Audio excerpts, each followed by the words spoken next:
देतो म्हणून सांगितले मी आता लावतो राहुल आता काय इंगळे सरांचंच का म्हणतो काय गुप्ता साहेबांनी आदेश दिलेले होते.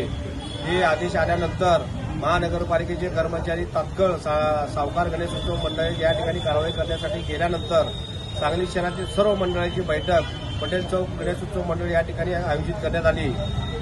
याच्या अगोदर कधी कर आकारणी कमानी जाहिरातीची केली नसताना आमच्या मंडळावर होणाऱ्या कारवाईसाठी सांगलीच्या काँग्रेसच्या नेत्या जयश्रीताई वहिनी तात्काळ या ठिकाणी मंडळासाठी धावून आल्या आणि त्यांनी आयुक्तांना आदेश दिला कुठल्याही प्रकारची कर आकारणी करता कामा नाही. याच्या अगोदर कधी कर आकारणी केलेली नाहीये, इथून पुढेही करू नका, नाहीतर येणाऱ्या संकटाला तुम्हाला तोंड द्यावं लागेल असे आदेश वहिनी दिल्यानंतर तात्काळ आता लगेच ताबडतोब कारवाई थांबवण्याचे आदेश आयुक्तांनी गुप्ता साहेबांनी खाली दिलेला आहे. गणपती बाप्पा.